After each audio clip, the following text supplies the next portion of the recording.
ਜਿਸ ਸਮੇਂ ਸ੍ਰੀ ਗੁਰੂ ਨਾਨਕ ਦੇਵ ਜੀ ਨੇ ਇਸ ਸੰਸਾਰ ਵਿੱਚ ਪ੍ਰਕਾਸ਼ ਕੀਤਾ, ਉਸ ਸਮੇਂ ਹਿੰਦ ਵਾਸੀਆਂ ਦੀ ਰਾਜਨੀਤਿਕ, ਸਮਾਜਿਕ, ਧਾਰਮਿਕ ਦਸ਼ਾ ਬੜੀ ਤਰਸਯੋਗ ਸੀ। ਰਾਜਨੀਤਿਕ ਤੌਰ 'ਤੇ ਸਾਰਾ ਹਿੰਦੁਸਤਾਨ ਵੱਖ-ਵੱਖ ਖੇਤਰਾਂ ਵਿੱਚ ਵੰਡਿਆ ਹੋਇਆ ਸੀ। ਇੱਕ ਖੇਤਰ ਦਾ ਰਜਵਾੜਾ ਦੂਸਰੇ ਨੂੰ ਵੇਖਣਾ ਪਸੰਦ ਨਹੀਂ ਸੀ ਕਰਦਾ। ਆਪਸੀ ਫੁੱਟ ਦੇ ਕਾਰਨ ਹਿੰਦੁਸਤਾਨ ਗੁਲਾਮਾਂ ਦਾ ਗੁਲਾਮ ਹੋ ਗਿਆ ਸੀ। ਹਰ ਪਾਸੇ ਬੇਚੈਨੀ ਹੀ ਬੇਚੈਨੀ ਫੈਲੀ ਹੋਈ ਸੀ।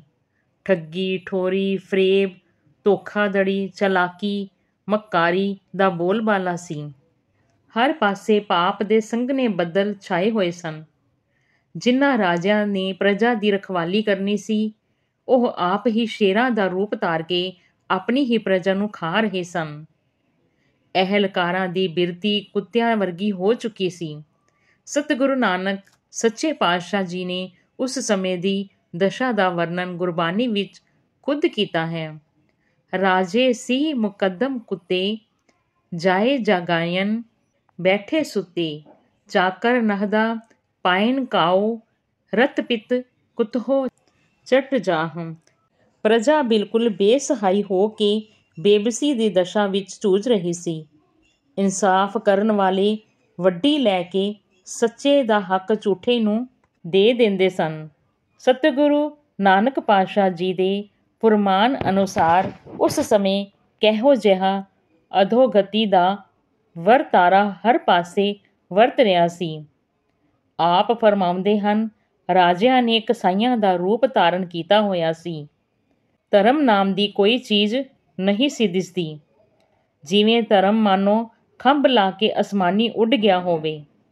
ਹਰ ਪਾਸੇ ਕੂੜ ਕੁਸ਼ਤ ਦੀ ਕਾਲੀ ਬੋਲੀ ਰਾਤ ਛਾਈ ਹੋਈ ਸੀ। ਸੱਚ ਕਿਧਰੋਂ ਭਾਲਿਆ ਵੀ ਦਿਖਾਈ ਨਹੀਂ ਸੀ ਦਿੰਦਾ। ਹਰ ਪਾਸੇ ਹਉਮੈ ਹੀ ਪ੍ਰਧਾਨ ਸੀ, ਜਿਸ ਕਾਰਨ ਹਰ ਮਨੁੱਖ ਅਤਿਅੰਤ ਦੁਖੀ ਸੀ। ਜਿਨ੍ਹਾਂ ਲੋਕਾਂ ਨੇ ਲੋਕਾਈ ਦੀ ਰੱਖਿਆ ਕਰਨਾ ਆਪਣਾ ਧਰਮ ਪ੍ਰਵਾਨਿਆ ਸੀ, ਉਹ ਵੀ ਆਪਣਾ ਧਰਮ ਛੱਡ ਕੇ ਦਿਲ ਹਾਰ ਬੈਠੇ ਸਨ। ਧਾਰਮਿਕ ਨਿਘਾਰ ਇੱਥੋਂ ਤੱਕ ਆ ਚੁੱਕਾ ਸੀ ਕਿ ਮਾਇਆ ਦੀ ਖਾਤਰ ਆਪਣੇ ਆਪ ਨੂੰ ਗੁਰੂ ਅਖਵਾਉਣ ਲੱਗ ਪਏ। ਚੇਲਿਆਂ ਦੇ ਘਰਾਂ ਵਿੱਚ ਜਾ ਕੇ ਉਹਨਾਂ ਦੇ ਕੰਨਾਂ ਵਿੱਚ ਉਪਦੇਸ਼ ਨੂੰ ਵੇਚਦੇ ਸਨ। ਇਸਤਰੀ ਪੁਰਸ਼ ਦਾ ਸਤੀ ਪਤੀ ਦਾ ਪਿਆਰ ਨਹੀਂ ਰਿਹਾ ਸੀ। ਕੇਵਲ ਮਾਇਆ ਦੀ ਖਾਤਰ ਹੀ ਸੰਬੰਧ ਸਨ। ਸਾਰੀ ਲੋਕਾਈ ਜਾਤਾਂ ਪਾਤਾਂ ਵਿੱਚ ਵੰਡੀ ਹੋਈ ਸੀ। ਇੱਕ ਮਨੁੱਖ ਦੂਜੇ ਤੋਂ ਨਫ਼ਰਤ ਕਰਦਾ ਸੀ। ਇੱਕ ਫਿਰਕਾ ਦੂਜੇ ਨੂੰ ਵੱਢ ਖਾਉਂਦਾ ਸੀ। ਧਾਰਮਿਕ ਕਰਮ ਕਾਂਡ ਕੇਵਲ ਵਿਖਾਵੇ ਦੇ ਹੀ ਰਹਿ ਗਏ ਸਨ। ਸਾਰਾ ਧਰਮ ਕਰਮ ਮਾਇਆ ਦੀ ਖਾਤਰ ਹੀ ਹੁੰਦਾ ਸੀ। ਧਰਮ ਬਿਲਕੁਲ ਨਿਰਜਿੰਦ ਲੋਥ ਬਣ ਕੇ ਹੀ ਰਹਿ ਗਿਆ। ਧਰਮ ਦੇ ਠੇਕੇਦਾਰ ਕਹਿਲਾਉਣ ਵਾਲਿਆਂ ਦੀ ਕਿਹੋ ਜਿਹੀ ਦਸ਼ਾ ਹੋ ਗਈ ਸੀ। ਸਤਿਗੁਰੂ ਜੀ ਨੇ ਖੁਦ ਤਨਾਸਰੀ ਰਾਗ ਵਿੱਚ ਅੰਕਿਤ ਕੀਤੀ ਹੈ। ਕਾਦੀ ਕੁੜ ਬੋਲ ਮਲ ਖਾਏ, ਬ੍ਰਾਹਮਣ ਨਾਵੈ ਜੀਆ ਕਾਏ, ਜੋਗੀ ਜੁਗਤ ਨਾ ਜਾਣੈ ਅੰਧ, ਤੀਨੇ ਉਜਾੜੇ ਕਾ ਬੰਦ।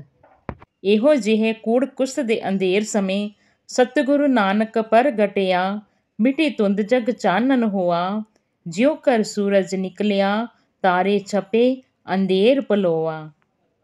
ਪਰਮੇਸ਼ਰ ਸਰੂਪ ਸ੍ਰੀ ਗੁਰੂ ਨਾਨਕ ਪਾਤਸ਼ਾਹ ਜੀ ਨੇ ਇਹੋ ਜਿਹੀ ਅਧੋਗਤੀ ਦੀ ਜਿਲਨ ਵਿੱਚੋਂ ਲੋਕਾਈ ਦੀ ਨਿਆਤ ਦਿਵਾਉਣ ਲਈ 20 ਅਕਤੂਬਰ 1469 ਈਸਵੀ ਕੱਤਕ ਦੀ ਪੂਰਨਮਾਸ਼ੀ ਰਾਏ ਭੋਏ ਦੀ ਤਲਵੰਡੀ ਨਨਕਾਣਾ ਸਾਹਿਬ ਜ਼ਿਲ੍ਹਾ ਸ਼ੇਖੂਪੁਰਾ ਪਾਕਿਸਤਾਨ ਵਿਖੇ ਅਵਤਾਰ ਧਾਰਿਆ। ਆਪ ਜੀ ਨੇ ਛੋਟੀ ਆਯੂ ਤੋਂ ਹੀ ਜਿਸ ਕਾਰਜ ਵਾਸਤੇ ਆਗਮਨ ਕੀਤਾ ਸੀ, ਉਸ ਕਾਰਜ ਨੂੰ ਕਰਨ ਦਾ ਬੀੜਾ ਚੁੱਕ ਲਿਆ।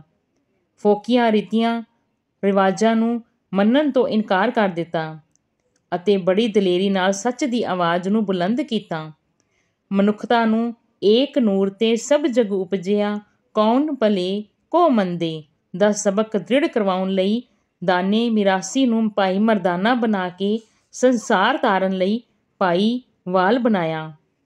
ਆਪ ਜੀ ਨੇ ਪਹਿਲੀ ਉਮਰ ਵਿੱਚ ਮੋਦੀ ਖਾਨੇ ਦੀ ਬੜੀ ਤਨਦੇਹੀ ਨਾਲ ਨੌਕਰੀ ਕੀਤੀ ਅਤੇ ਆਖਰੀ ਉਮਰੇ ਕਰਤਾਰਪੁਰ ਖੇਤੀ ਕਰਨ ਦੀ ਕਿਰਤ ਕਰਕੇ ਵੰਡ ਛਕਣ ਅਤੇ ਨਾਮ ਜਪਣ ਦੇ ਅਸੂਲਾਂ ਤੇ ਬੜੀ ਦ੍ਰਿੜਤਾ ਨਾਲ ਪਹਿਰਾ ਦਿੱਤਾ।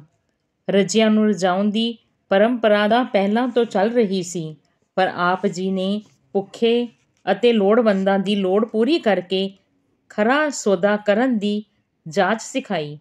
ਭਾਵੇਂ ਇਸ ਖਰੇ ਸੌਦੇ ਨੂੰ ਕਰਨ ਲਈ ਆਪ ਨੂੰ ਪਿਤਾ ਜੀ ਦੀ ਕਰੋਪੀ ਦਾ ਸ਼ਿਕਾਰ ਹੋਣਾ ਪਿਆ।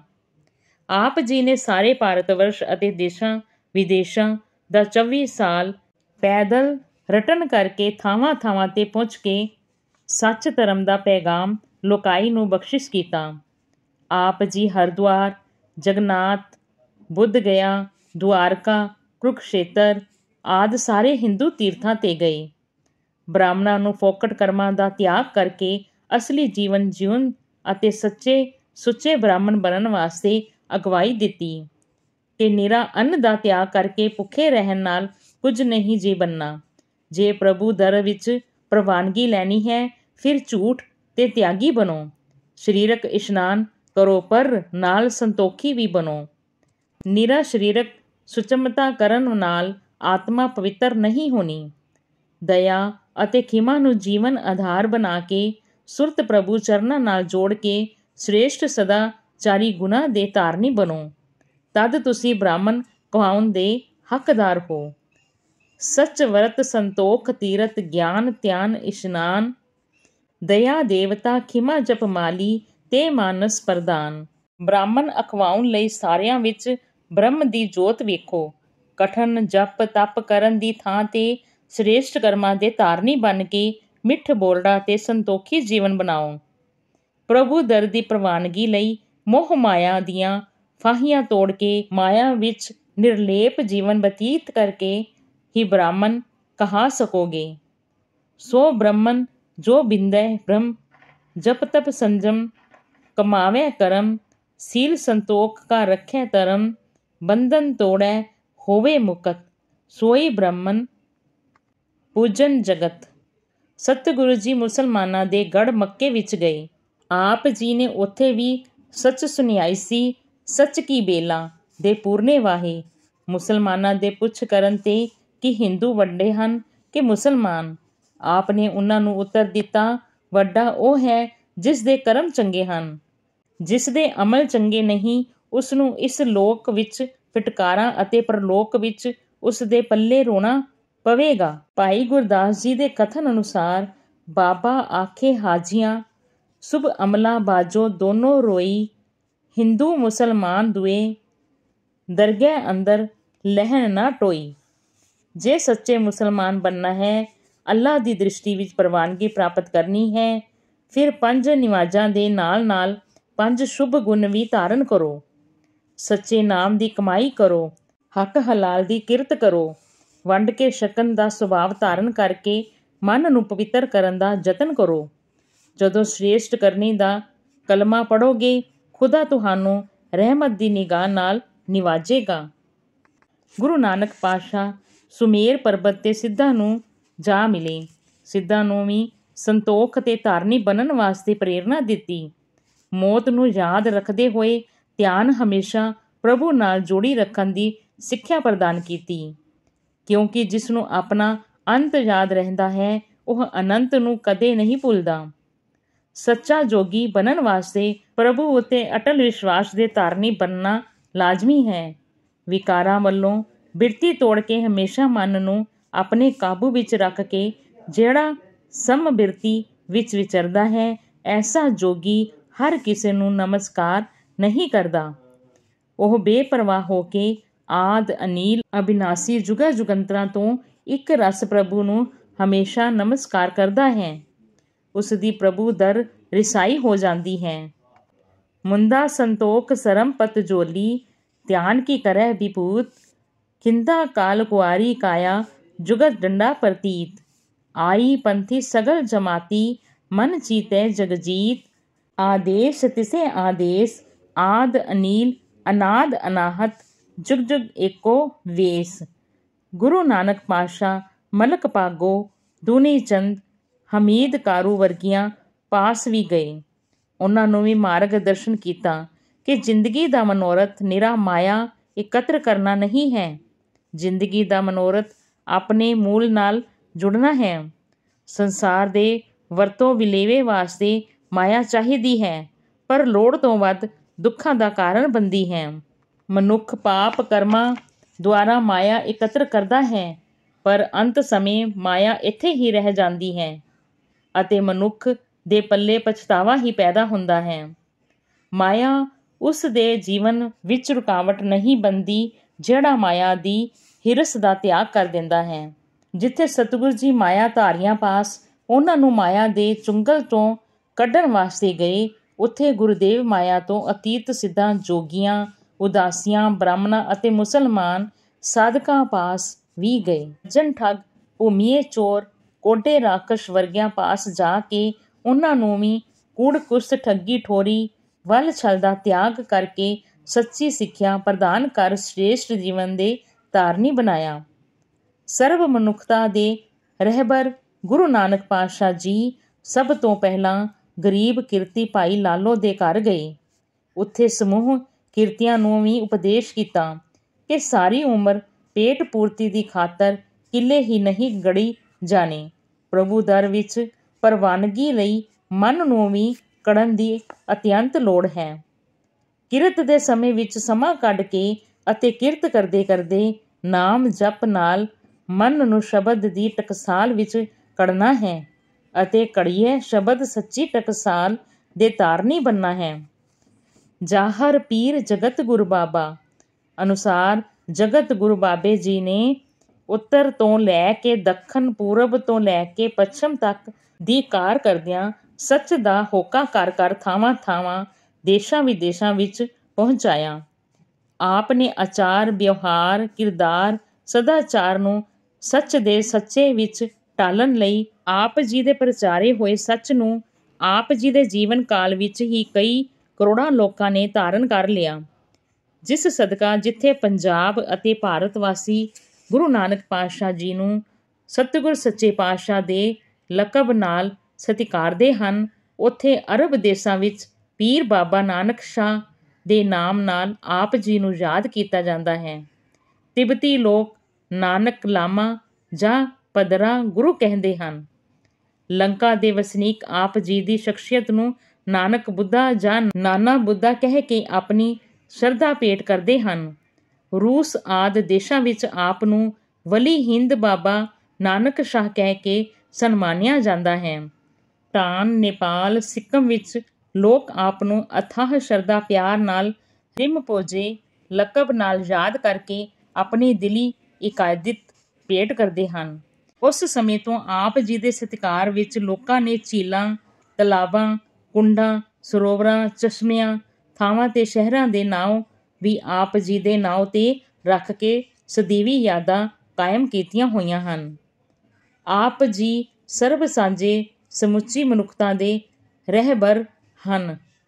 ਆਪ ਸਭ ਨਾਲ ਪਿਆਰ ਕਰਦੇ ਅਤੇ ਸਰਬ ਦਾ ਭਲਾ ਲੋਚਦੇ ਸਨ, ਜਿਸ ਸਦਕਾ ਸਮੁੱਚੀ ਮਾਨਵਤਾ ਗੁਰੂ ਨਾਨਕ ਪਾਤਸ਼ਾਹ ਜੀ ਨੂੰ ਆਪਣਾ ਰਹਿਬਰ, ਆਪਣਾ ਗੁਰੂ, ਆਪਣਾ ਪੀਰ, ਆਪਣਾ ਮੁਰਸ਼ਦ ਤਸਲੀਮ ਕਰਦੀ ਸੀ।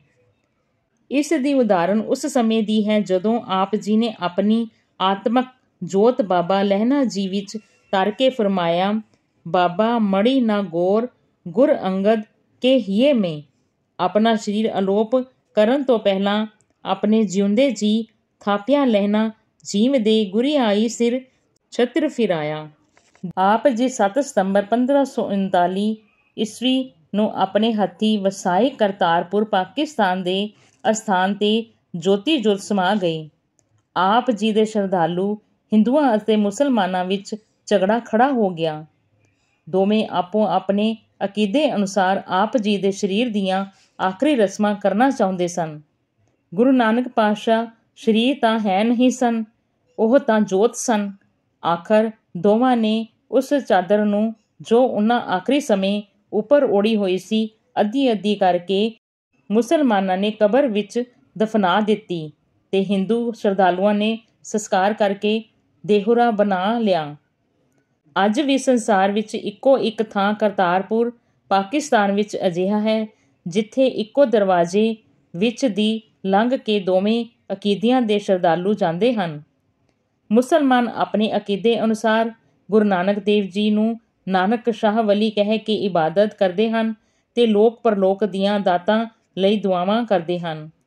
ਨਾਨਕ ਸ਼ਾਹ ਪੀਰ ਜੀ ਦੀ ਕਬਰ ਤੋਂ ਥੋੜ੍ਹਾ ਅੱਗੇ ਜਾਈਏ, ਉੱਥੇ ਕੇਸਰੀ ਨਿਸ਼ਾਨ ਝੂਲ ਰਿਹਾ ਹੈ। ਅੱਗੇ ਧਰਮਸ਼ਾਲ ਗੁਰਦੁਆਰਾ ਹੈ, ਜਿੱਥੇ ਗੁਰੂ ਗ੍ਰੰਥ ਸਾਹਿਬ ਜੀ ਦਾ ਪ੍ਰਕਾਸ਼ ਹੈ ਅਤੇ ਗੁਰੂ ਜੀ ਦੀ ਬਾਣੀ ਦਾ ਕੀਰਤਨ ਹੁੰਦਾ ਹੈ, ਜੋ ਅੱਜ ਵੀ ਸਮੁੱਚੀ ਮਾਨਵਤਾ ਨੂੰ ਗੁਰੂ ਨਾਨਕ ਦੇਵ ਜੀ ਦਾ ਸੰਦੇਸ਼ ਦੇ ਰਿਹਾ ਹੈ। ਗੁਰੂ ਨਾਨਕ ਦੇਵ ਜੀ ਦੀ ਕਿਸੇ ਇੱਕ ਫਿਰਕੇ, ਕਿਸੇ ਇੱਕ ਜਾਤ ਦੇ, ਕਿਸੇ ਇੱਕ ਦੇਸ਼ ਦੇ ਹੀ ਰਹਿਬਰ ਨਹੀਂ ਸਨ, ਸਗੋਂ ਉਹ ਸਮੁੱਚੀ ਮਾਨਵਤਾ ਦੇ ਪੈਗੰਬਰ ਸਨ। ਆਪ ਜੀ ਨੇ ਸਮੁੱਚੀ ਮਨੁੱਖਤਾ ਨੂੰ ਉਪਦੇਸ਼ ਦਿੱਤਾ ਕਿ ਕਿਰਤ ਕਰੋ, ਨਾਮ ਜਪੋ, ਵੰਡ ਕੇ ਛਕੋ, ਸਰਬਤ ਦਾ ਭਲਾ ਮੰਗੋ, ਹਉ ਹੰਗਤਾ ਦੇ ਤਿਆਗੀ ਬਣੋ, ਸਾਰੀ ਮਨੁੱਖਤਾ ਨੂੰ ਪਰਮਾਤਮਾ ਦਾ ਰੂਪ ਜਾਣ ਕੇ ਸੇਵਾ ਅਤੇ ਪਿਆਰ ਕਰੋ, ਇੱਕ ਅਕਾਲ ਪੁਰਖ ਨਾਲ ਜੁੜਨ ਲਈ ਅਨੇਕਤਾ ਦਾ ਤਿਆਗ ਕਰਕੇ ਇੱਕ ਨੂੰ ਹਿਰਦੇ ਵਿੱਚ ਵਸਾਓ, ਦਇਆ ਅਤੇ ਖਿਮਾ ਦੇ ਧਾਰਨੀ ਬਣੋ, ਆਪਣੇ ਆਚਾਰ ਵਿੱਚ ਸੱਚ, ਆਪਣੇ ਵਿਵਹਾਰ ਵਿੱਚ ਸੱਚ, ਆਪਣੇ ਸਦਾਚਾਰ ਵਿੱਚ ਸੱਚ, ਆਪਣੇ ਕਿਰਦਾਰ ਵਿੱਚ ਸੱਚ, ਆਪਣੇ ਬੋਲਣ ਵਿੱਚ ਸੱਚ, ਆਪਣੀ ਦ੍ਰਿਸ਼ਟੀ ਵਿੱਚ ਸੱਚ ਅਤੇ ਆਪਣੇ ਸੁਣਨ ਵਿੱਚ ਸੱਚ ਨੂੰ ਧਾਰਨ ਕਰੋ। ਸੱਚ ਦੇ ਧਾਰਨੀ ਬਣੋ, ਸੱਚ ਦੇ ਨਾਲ ਅਭੇਦ ਹੋ ਸਕੋਗੇ। ਤਦ ਹੀ ਬਲਵੰਡ ਜੀ ਨੇ ਸਾਖ ਭਰੀ ਹੈ ਕਿ ਸ੍ਰੀ ਗੁਰੂ ਨਾਨਕ ਦੇਵ ਜੀ ਨੇ ਪ੍ਰਭੂ ਪਰਮੇਸ਼ਵਰ ਦੀ ਪਾਤਸ਼ਾਹੀ ਕਾਇਮ ਕੀਤੀ ਅਤੇ ਸੱਚ ਦਾ ਕੋਟ ਉਸਾਰਿਆ, ਜਿਸ ਦੀ ਨੀਂਹ ਬਹੁਤ ਮਜ਼ਬੂਤ ਰੱਖੀ, ਜਿਸ ਸੱਚ ਨੂੰ ਸਾਰੇ ਹੀ ਨਮਸਕਾਰ ਕਰਦੇ ਹਨ। ਨਾਨਕ ਰਾਜ ਚਲਾਇਆ, ਸੱਚ ਕੋਟ ਸਤਾਨੀ ਨੀਵ ਦੈ। ਸਮਰੱਥ ਗੁਰੂ ਦੀ ਮਹਿਮਾ, ਉਪਦੇਸ਼, ਬਖਸ਼ਿਸ਼ਾਂ ਸ਼ਬਦਾਂ ਦੁਆਰਾ ਕਲਮਬੰਦ ਨਹੀਂ ਕੀਤੀਆਂ ਜਾ ਸਕਦੀਆਂ। ਅੱਜ ਲੋੜ ਹੈ ਕਿ ਗੁਰੂ ਬਾਬੇ ਜੀ ਦੇ ਉਪਦੇਸ਼ਾਂ ਨੂੰ ਆਪਣੇ ਜੀਵਨ ਵਿੱਚ ਘਟਾਈਏ ਤੇ ਗੁਰੂ ਉਪਦੇਸ਼ਾਂ ਨੂੰ ਦੂਸਰਿਆਂ ਤੱਕ ਪਹੁੰਚਾਈਏ, ਤਾਂ ਜੋ ਸਮੁੱਚੀ ਮਨੁੱਖਤਾ ਸਤਿਗੁਰੂ ਨਾਨਕ ਜੀ ਦੇ ਦਰਸਾਏ ਮਾਰਗ ਤੋਂ ਲਾਹਾ ਪ੍ਰਾਪਤ ਕਰ ਸਕੇ। ਸਭ ਤੇ ਵੱਡਾ ਸਤਿਗੁਰੂ ਨਾਨਕ ਜਿਨ ਕਲ ਰਾਖੀ ਮੇਰੀ। ਧੰਨ ਧੰਨ ਸ੍ਰੀ ਗੁਰੂ ਨਾਨਕ ਦੇਵ ਜੀ, ਧੰਨ ਧੰਨ ਸ੍ਰੀ ਗੁਰੂ ਨਾਨਕ ਦੇਵ ਜੀ, ਧੰਨ ਧੰਨ ਸ੍ਰੀ ਗੁਰੂ ਨਾਨਕ ਦੇਵ ਜੀ, ਧੰਨ ਧੰਨ ਸ੍ਰੀ ਗੁਰੂ ਨਾਨਕ ਦੇਵ ਜੀ, ਧੰਨ ਧੰਨ ਸ੍ਰੀ ਗੁਰੂ ਨਾਨਕ ਦੇਵ ਜੀ। ਵਾਹਿਗੁਰੂ ਜੀ ਕਾ ਖਾਲਸਾ, ਵਾਹਿਗੁਰੂ ਜੀ ਕੀ ਫਤਿਹ।